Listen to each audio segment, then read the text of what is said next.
প্রশান্ত হও যাকে ইসলাম, প্রশান্ত হও, প্রশান্ত হও, প্রশান্ত হও। আওয়ামী লীগের কোন নিয়ামতকে তুমি অস্বীকার করবে? আজ সারাদিন ব্যাপী, প্রায় 24 ঘন্টা ব্যাপী তুমি আওয়ামী লীগের বিষোদ্গার করে গেলে। কেন হে যাকে ইসলাম, আওয়ামী লীগের প্রতি এত বিষোদ্গার কেন? কেন করব না? একটা নাম্বার বলি, 01857284324। আবার বলছি নাম্বারটা, 018557284324। এই নাম্বারটা সুজন আলীর নাম্বার। নামটা মনে রাখবেন, সুজন আলী, মা বেশ্যা। আরেকটা নাম্বার বলছি, 01301277362।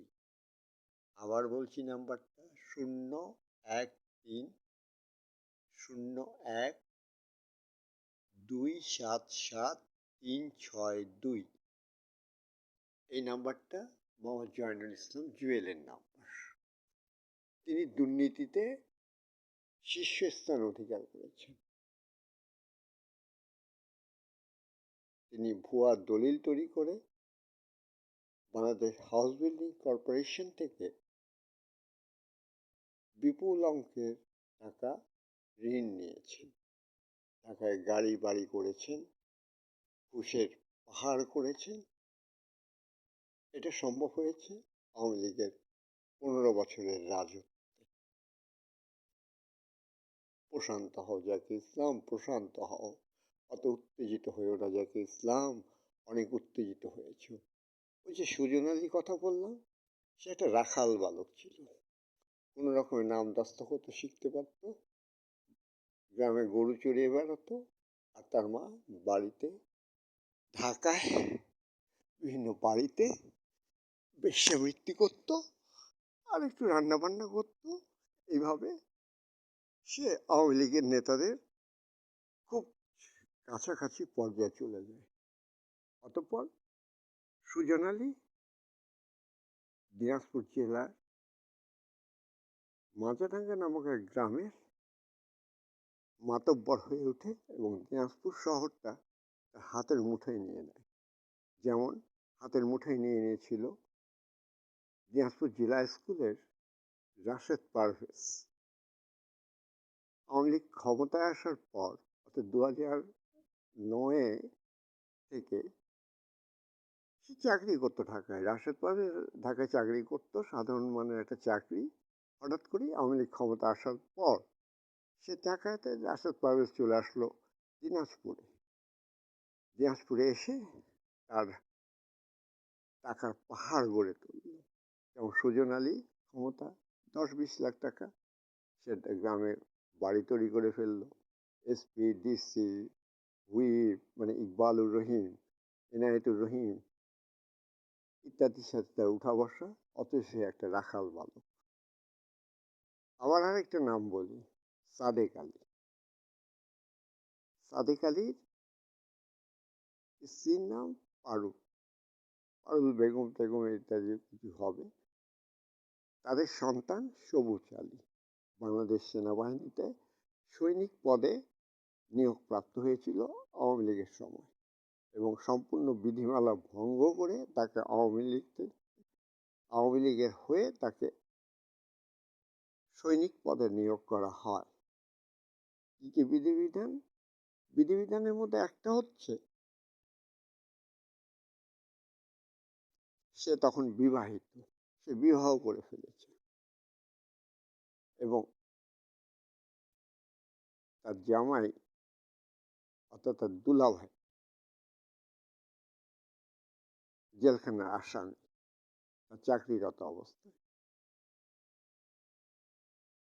সে কিভাবে সৈনিক পদে সেখানে থাকতে পারে, সেটাই তো আশ্চর্যের বিষয়। আচ্ছা, সে প্রশান্ত হতে বলেছি যাকে ইসলাম, তোমাকে প্রশান্ত হতে বলেছি, প্রশান্ত হও যাকে ইসলাম, ভীষণতম প্রশান্ত হও। ওই যে জয়নুল ইসলাম, সে তো একটা কুলাঙ্গার। সে একটা কুলাঙ্গার, কুলাঙ্গার, কুলাঙ্গার। হেন কোনো অপরাধ নেই সে করেনি। যাক সে কথা। রাশেদ পারভেজ, ইকবালুর রহিম, এনায়েতুর রহিম,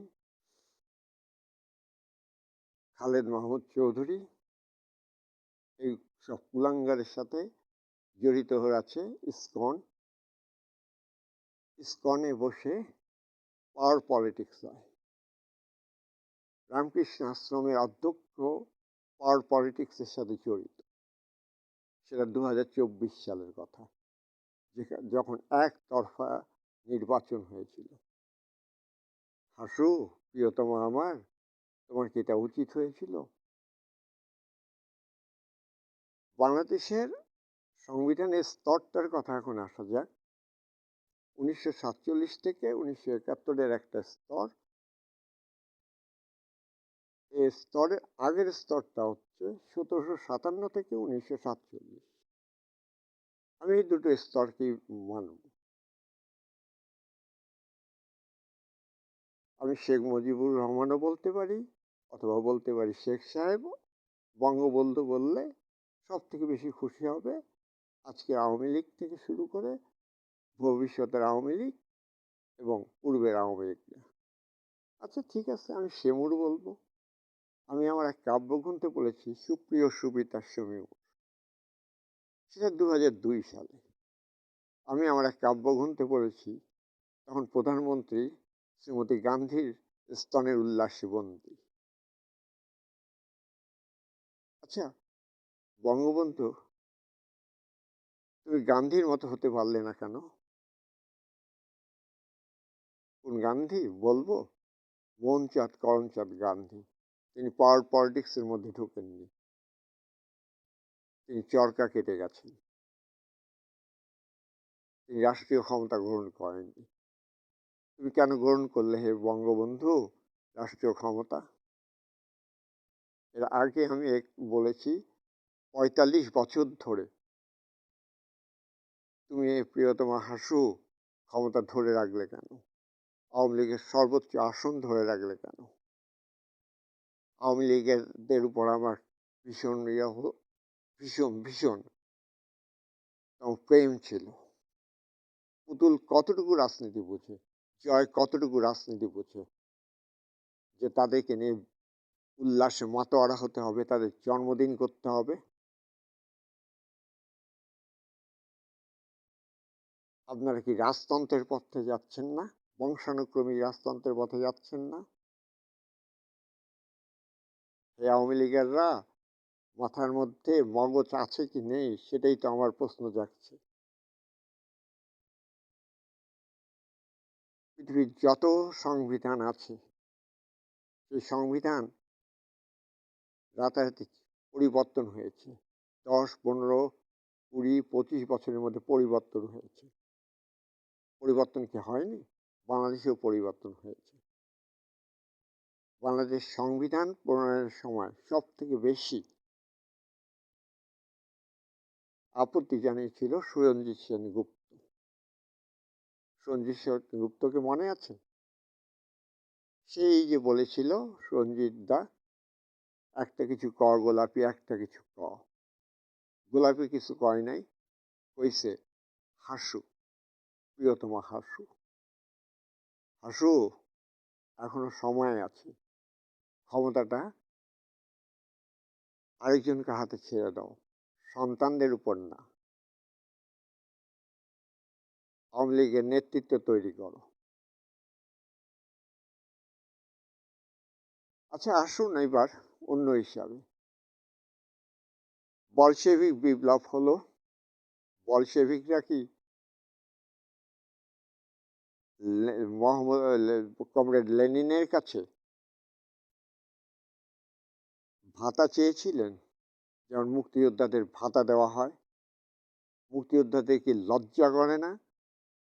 একটা দরিদ্র, হতদরিদ্র, আল্ট্রা পোর একটা রাষ্ট্রের কাছ থেকে অর্থ গ্রহণ করতে? যদি আপনারা সত্যিকার অর্থে দেশকে ভালোবাসতেন তাহলে আপনারা মুক্তিযোদ্ধার ভাতা গ্রহণ করতেন না। মাও যখন বিপ্লব করলেন, মায়ের অনুসারীরা কখনোই মায়ের কাছে সাহায্য ভিক্ষা করেননি, ভাতা চায়নি। চে গেভারা এবং ফিদেল এর অনুসারীরা, রাউল ছিল, আর অনেকে ছিল, তারা কি ভাতা চেয়েছিল যেমন ভাতা মুক্তিযোদ্ধারা চেয়েছে? আপনারা ভারতের ধন চুষে আর কত দূর যাবেন? আমি তো পূর্বেই বলেছি, আওয়ামী লীগের কোন নিয়ামতকে আমি অস্বীকার করব, কিন্তু সংবিধানের যে অনুচ্ছেদ, সে অনুচ্ছেদ অনুযায়ী দেখা যায় যে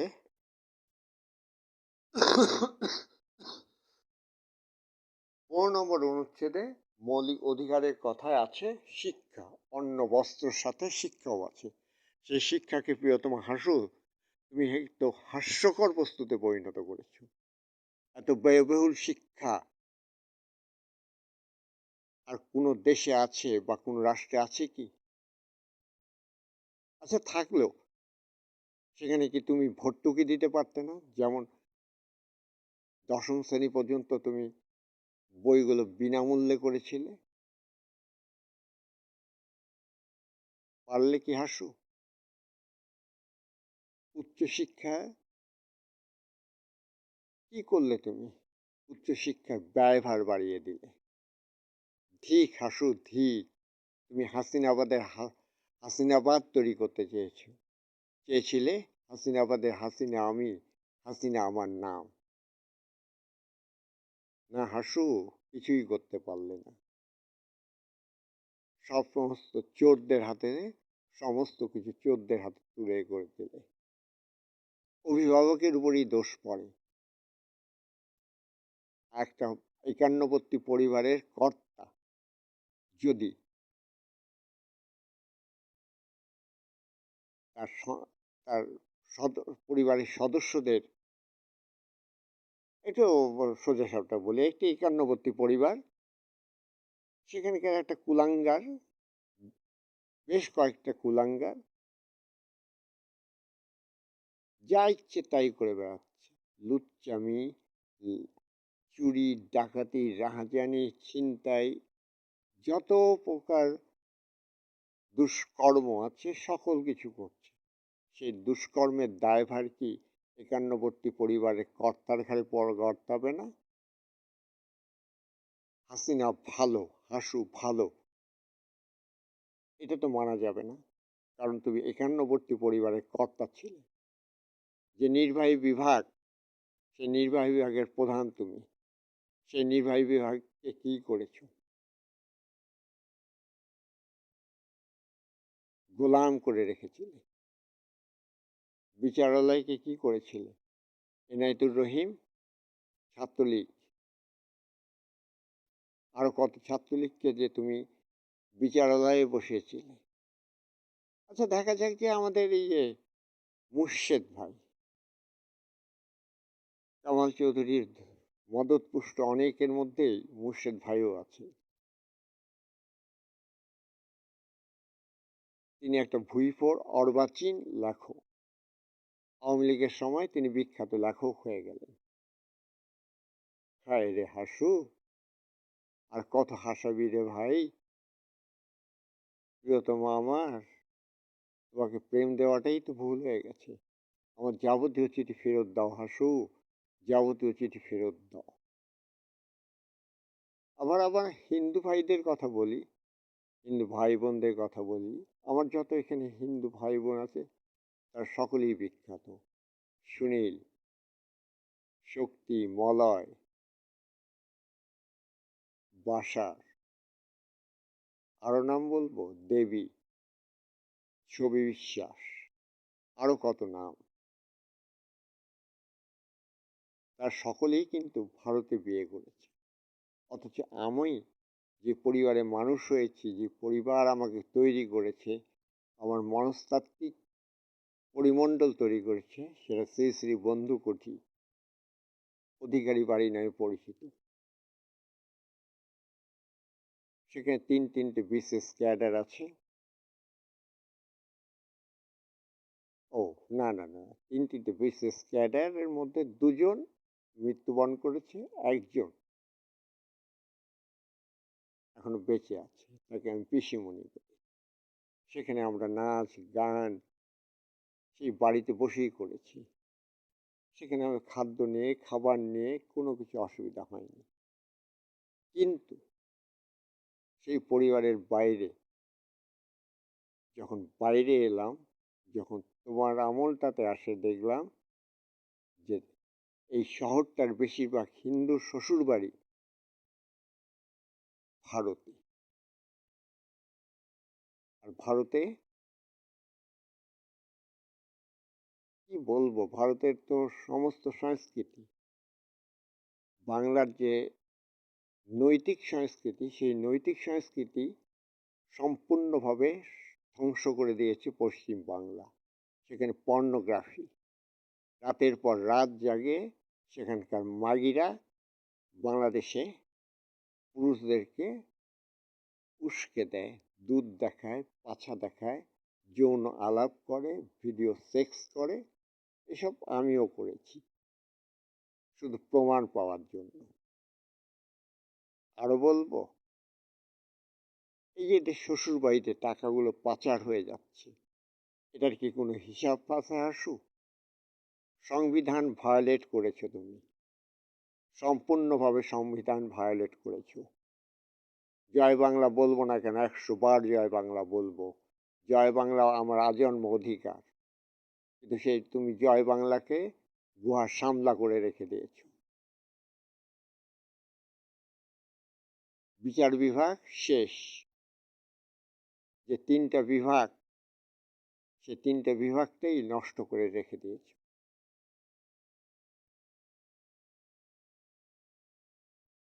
বাংলাদেশের 90% মুসলমান যদি হয়, 10% হিন্দু। এই 15 বছরে মেধার জোরে কোনো হিন্দু চাকরি পায়নি। সেটা তোমার ওসিলায় আরো বেশি বেশি বেশি মাত্রায় হিন্দুরা চাকরি পেয়েছে বিভিন্ন পর্যায়ে, প্রত্যেকটা সেক্টরে। এসবের কি হবে? আমি হিন্দু বিষোদ্গার করছি না, আমি আশ্চর্য হয়ে যাচ্ছি যে আমার স্যার কলকাতায় বিয়ে করেন, পশ্চিমবাংলায় বিয়ে করেন। আরে আমার স্কুলের স্যার, নাম বলবো না, নাম বলে ক্ষতি হবে, আমার স্যার আমাকে বলেছিল একদিন, আচ্ছা তুই বলতে পারবি কোনো মুসলমান নবী এসেছিল? আবার আমার আরেক ধর্মীয় স্যার বলেছিল, এই যে গোপাল পণ্ডিতকে দেখছিস না রে, আল্লাহর কেমন বিধান বলতো, যে লোকটা জীবনে কোনোদিন মিথ্যা কথা বলেনি, সৎ সরল পথে চলেছে, সেই মানুষটা কিভাবে দোজখে যায়? এরকম একটা পরিবেশ নষ্ট করে দেওয়ার জন্য সম্পূর্ণভাবে দায়ী হাসুদ তুমি। তুমি আমার প্রিয়তমা, তুমি আমার প্রিয়তমা হবার যোগ্যতা হারিয়ে ফেলেছ। আমি তোমাকে ঘেন্না করি, ঘেন্না করি। তোমার জিভ কাটো লজ্জায়, আওয়ামী লীগ জিভ কাটো লজ্জায়।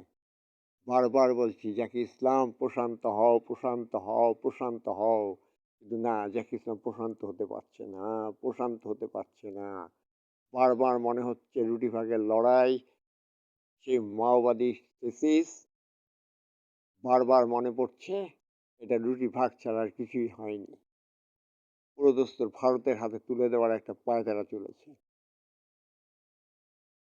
সুপ্রিয় কুতুব হিলালি, তুমি আর ভুল ভাঙিয়ে দেবে।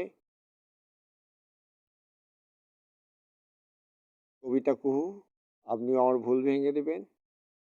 আনোয়ারুল কবির সহ আর যারা আছেন, যা আওয়ামী লীগের হয়ে লাফিয়ে বেড়াচ্ছেন, তারা আমার ভুলগুলো ভেঙে দিবেন, যৌতিকভাবে, আবেগ দিয়ে নয়। টাকলা মাছ, অনেক রাত হয়ে গেছে, প্রায় 4টার কাছাকাছি বাজে। অস্থির করে দিয়েছেন আপনাদের লাফালাফি। সংবিধান পরিবর্তন প্রয়োজন, অনিবার্য প্রয়োজন। নতুবা দানব তৈরি হবে, দানব।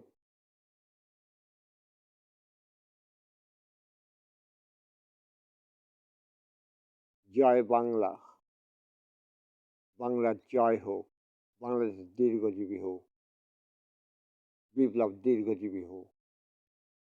ধন্যবাদ।